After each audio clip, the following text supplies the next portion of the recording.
Je suis ravie de retrouver Anne Plantagenet pour la deuxième partie de notre interview. Bonjour à tous et bienvenue, je suis Manuela et dans la vidéo d'aujourd'hui, je vais partager avec vous la deuxième partie de l'interview que j'avais réalisée avec Anne Plantagenet. Anne Plantagenet est une écrivaine, donc dans la première partie de notre interview, on avait parlé d'écriture et on avait notamment parlé de 3 de ses livres. Je vous invite bien évidemment à aller regarder la première partie de cette interview si vous ne l'avez pas encore fait. Je vous laisse ici et même en bas dans la description le lien pour retrouver facilement cette vidéo que je vous conseille vraiment de regarder. Mais aujourd'hui, on va se concentrer sur une autre partie de son travail. On va se concentrer sur le travail de traduction. Donc voilà, encore une fois, c'est un grand plaisir pour moi d'avoir échangé avec Anne Plantagenet et de pouvoir partager ces images avec vous. Bien évidemment, je vous invite à mettre un j'aime à cette vidéo et à vous abonner à la chaîne si ce n'est pas encore fait. Bonjour Anne, bienvenue. Bonjour Manuela. Je suis ravie de te retrouver, donc comme on l'avait annoncé, pour parler d'un autre volet, d'un autre chapitre de ta vie professionnelle, celui de la traduction, parce que tu n'es pas seulement écrivaine, comme on l'a dit dans la première partie de cette interview, mais tu es aussi traductrice. Donc, j'ai pas mal de questions à te poser à ce sujet, parce que la traduction, évidemment, m'intéresse beaucoup. Tout d'abord, je voudrais savoir si c'est l'écriture qui est venue d'abord ou si c'est la traduction qui est venue d'abord? Ah oui, la traductrice est, une autre de mes identités, on on va dire. Écoute, très franchement, je pense que les 2 sont très liés et en réalité, je ne fais pas tellement de différence entre les 2. L'écriture, la traduction, c'est de l'écriture, bien sûr, et l'écriture, c'est une forme de traduction. Écrire, c'est traduire, d'une certaine façon, son propre monde, ses propres, obsessions, tu vois? Et donc je lis les 2 et en plus, je crois que chez moi, comme je l'ai dit sur le chapitre de l'écriture, le thème de l'identité de l'exil est très présent et au fond, je pense que la traduction, c'est une question d'exil aussi. Traduire, c'est s'exiler dans une autre langue et enfin, c'est faire cette route, c'est faire un pont entre effectivement 2 langues. C'est-à-dire, c'est quand même une espèce de chemin d'exil, mais dans un sens et dans l'autre, tu vois? Donc c'est pas tout à fait l'exil parce que l'exil en général est sans retour. La traduction, il y a quand même toujours ce voyage en terre étrangère et donc et d'essayer d'en rapporter quelque chose le plus fidèlement possible, même si au fond, il y a toujours une perte, tu vois? Donc c'est comme dans l'exil. Donc c'est pour ça que je pour moi, c'est très, très lié et pour répondre à ta question, les 2, l'écriture et la traduction chez moi sont arrivés, ont toujours été liés. Même si alors, si on veut s'en tenir aux dates et être très concret, ma première traduction publiée, elle date de 1996. Mon premier livre publié, d'autrice date de 1998. Donc tu vois, on peut dire que la traduction précède un tout petit peu l'écriture, mais l'écriture, j'ai toujours voulu écrire depuis, disons que le désir d'écrire, il précède. J'ai toujours voulu écrire alors que, quand j'étais petite, je me disais pas: «Je veux traduire», je voulais écrire, mais je voulais traduire mes propres mots à moi, mais je ne le savais pas, je ne l'aurais pas formulé comme ça et puis parce que, c'est un long chemin pour publier et donc mon chemin a été un petit peu plus long que pour traduire, même si, la traduction, ça a été aussi un long chemin, mais on va dire qu'il y en a un qui a voilà, qui a abouti plus vite que l'autre. Mais les 2 sont vraiment très, très liés et restent, tu vois, 25 ans plus tard, restent toujours chez moi, très, très liés puisque je continue de mener ces 2 écritures de front, tout le temps, tous les jours. Et est-ce que tu peux écrire et traduire en même temps, de manière parallèle, ou tu as besoin vraiment de séparer les 2 activités, de consacrer quelques mois à l'écriture et quelques mois ensuite à la traduction? Comment tu fais? Alors je sépare les 2, bien entendu, mais je les sépare dans la même journée. C'est-à-dire que je traduis le matin et j'écris l'après-midi. Tu vois, c'est aussi basique que cela, mes journées. J'ai toujours fait ça. Je traduis le matin parce que je sais que j'ai un certain nombre de feuillets à écrire, tu vois? C'est ça un peu la différence, c'est-à-dire que la traduction a quand même quelque chose de plus artisanal au sens très noble du terme, mais voilà, je me mets le matin à ma traduction et je sais que j'ai ouais, 5, 6, 7 feuillets à traduire. Alors que quand j'écris, je me fixe pas un nombre de pages, bien entendu. Ça, c'est beaucoup c'est très différent. La démarche est pas tout à fait la même. Donc je me réserve le temps de l'après-midi pour l'écriture et après les stades d'écriture ne sont pas toujours les sont différents, les stades de traduction aussi. Mais c'est vrai que les traductions, j'en réalise beaucoup, donc en fait, je traduis tous les matins, quoi qu'il arrive. Je passe d'une traduction à une autre, mais tous les matins, même si je suis parfois dans le premier jet de la traduction ou alors dans la relecture ou sur épreuve. Enfin, il y a plusieurs étapes, avant la parution d'un texte. Mais en tout cas, mes matinées sont consacrées à la voix des autres, quels qu'ils soient ou quelle qu'elle soit, parce que je traduis beaucoup d'autrices femmes, depuis quelque temps, beaucoup plus d'autrices femmes, mais en tout cas, voilà, le matin, c'est pour la voix des autres, très différente et l'après-midi, c'est pour mon propre travail à moi, ma propre voix et là encore, il y a des périodes où je n'écris pas non plus, je c'est à la différence de la traduction. Mais je me réserve l'après-midi pour moi, mais je fais aussi je peux animer des ateliers d'écriture, je fais j'ai d'autres, j'ai d'autres démarches d'autrice. Disons que voilà, je sépare mes 2 activités, traductrice le matin, autrice l'après-midi, c'est à peu près comme ça. Ça me permet de je me suis toujours organisée comme ça et je m'y tiens parce que je pense qu'il faut être très discipliné quand on travaille chez soi, c'est obligatoire pour respecter les délais, pour tout et donc je me tiens à cela, même si parfois ça peut sembler un peu militaire comme organisation, mais ça fonctionne bien. Moi, je m'y retrouve avec ça. Mmh. Écoute, donc ça, c'est très clair en termes d'organisation et d'un point de vue technique, j'ai envie de dire, est-ce que c'est difficile de faire vraiment la part des choses ou c'est spontané, naturel pour toi de, comment dire? De ne pas mettre ton style, ta plume quand tu traduis? Parce qu'il s'agit de ça, non? Quand on traduit, il faut vraiment respecter, quoi que cela signifie, l'intention de l'auteur, l'intention du texte qu'on traduit et ne pas mettre son propre style ou ce qu'on voudrait, avoir, non, dans le livre qu'on lit. Donc, est-ce que c'est difficile ou c'est assez naturel, ça va de soi? Écoute, j'ai envie de te répondre que ça dépend des auteurs que je traduis, des auteurs et des autrices que je traduis. Hem Vraiment, la plupart du temps, même quasiment tout le temps, ce sont des auteurs et des autrices qui ont des univers très loin, hein, très éloignés du mien. Il y a pas de télescopage possible. En revanche, heu, en revanche, il faut lutter. C'est vrai que c'est pas évident, évidemment que parfois je me dis: «Tiens, mais moi je ne le dirais pas comme ça». Moi, je ne le dirais pas comme ça. Mais l'auteur le dit comme ça. C'est pas à moi de le corriger, tu vois? Donc, il faut trouver ce juste équilibre, qui est alors, pour ma part, je fais plutôt partie de l'école des traducteurs qui sont plus attachés à l'esprit qu'à la lettre, tu vois? Donc, c'est vrai que je ne cherche pas à traduire mot à mot, voilà, à retranscrire mot à mot. Je cherche plutôt à retranscrire une musique.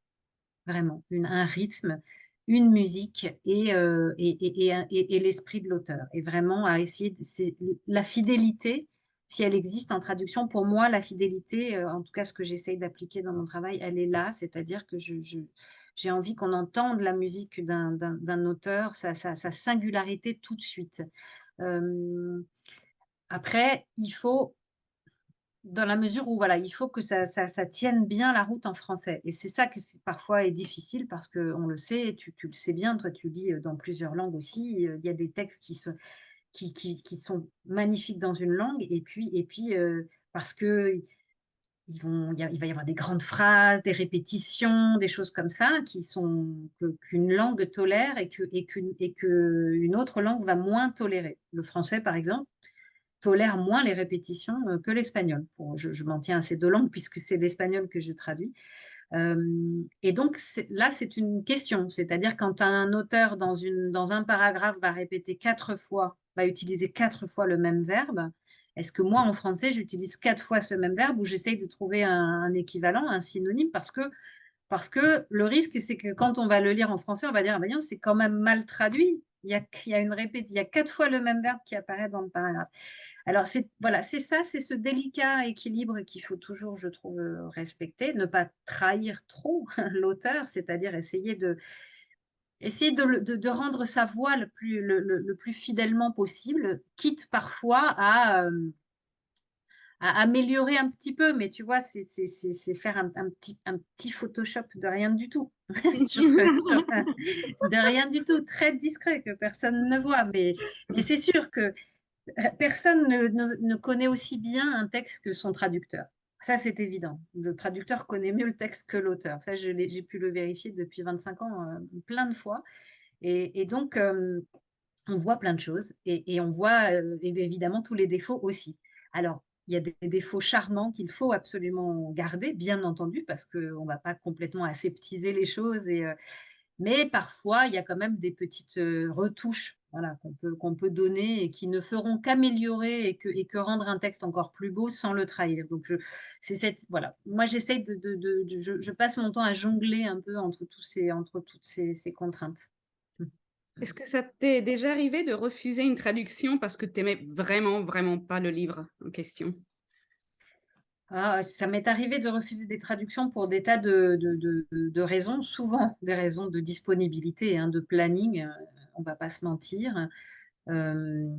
Parfois, parce que c'est aussi comme ça dans ces métiers qui sont si incertains, on peut ne pas avoir de travail pendant quelque temps et puis à un moment donné, tout arrive en même temps et on a 3 propositions en même temps et on ne peut pas toutes les accepter. Donc parfois, j'ai refusé une traduction parce que j'en ai préféré une autre à ce moment-là.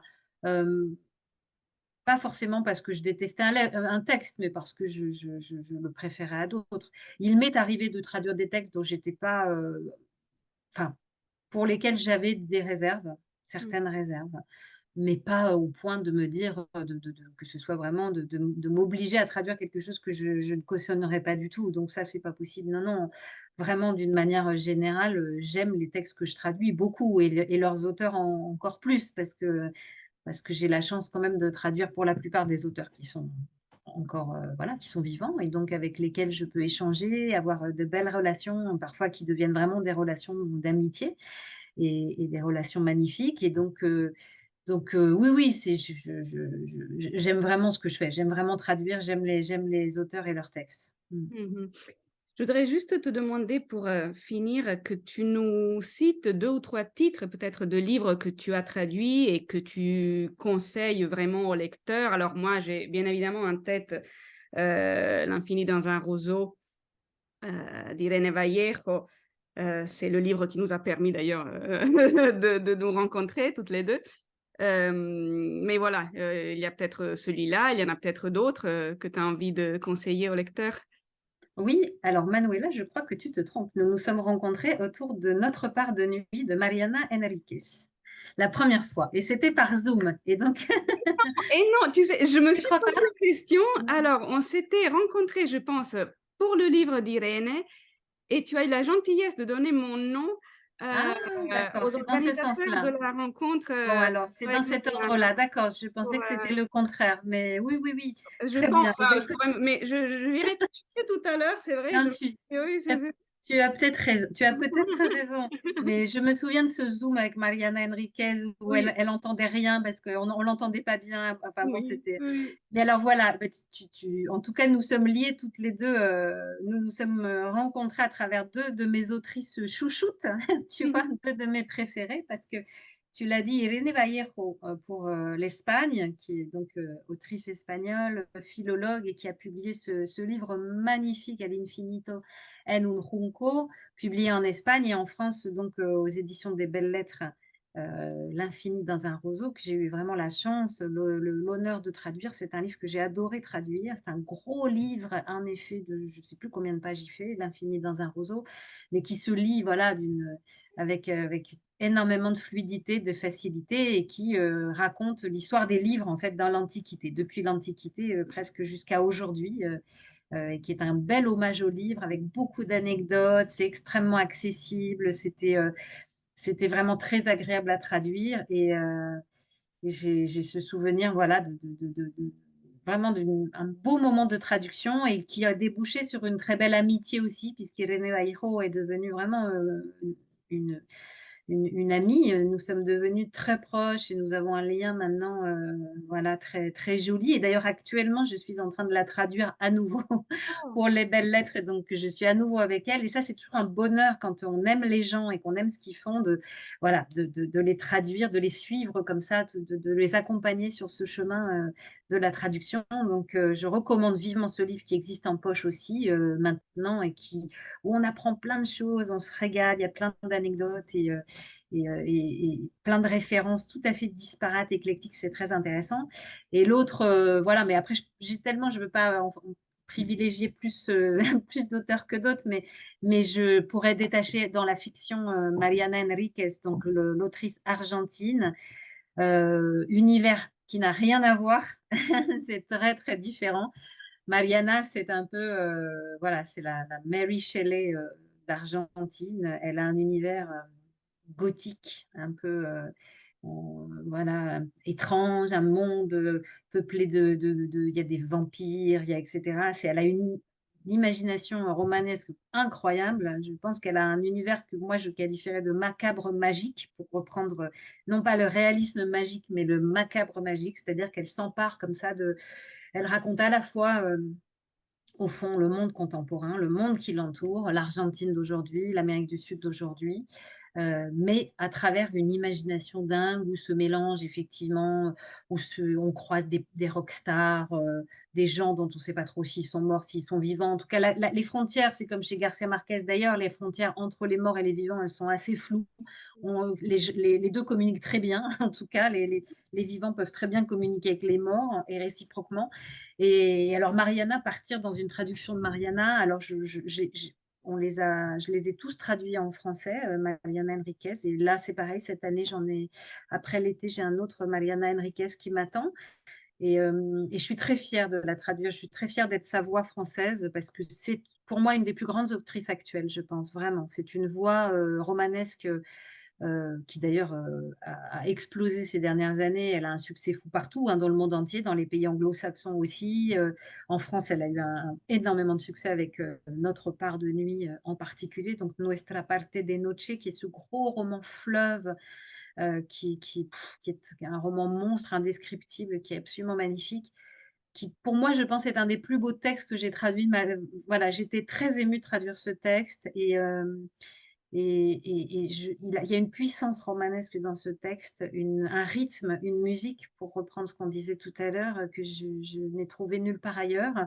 Et elle est très forte parce qu'elle excelle aussi dans l'écriture très courte de nouvelles, puisqu'elle fait aussi des contes, hein, des nouvelles, des short stories. Et en même temps, elle a pu, dans Notre part de nuit, se déployer comme ça sur presque 800 ou 900 pages, je ne sais plus, et nous emporter dans cet univers complètement incroyable par la puissance de son écriture. Ça, c'était un défi littéraire. C'était pour moi un des textes voilà, les plus incroyables à traduire. Et donc, voilà, je suis très fière d'être et la traductrice de Mariana Enriquez et celle d'Irene Vallejo, qui sont tout à fait aux antipodes l'une de l'autre. Anne, merci beaucoup. C'était un plaisir à nouveau de t'entendre parler de cet autre chapitre, voilà, de ton travail, celui de la traduction. Merci pour ces conseils de lecture et je te dis à bientôt, j'espère. Merci Manuela, au revoir. Merci, au revoir.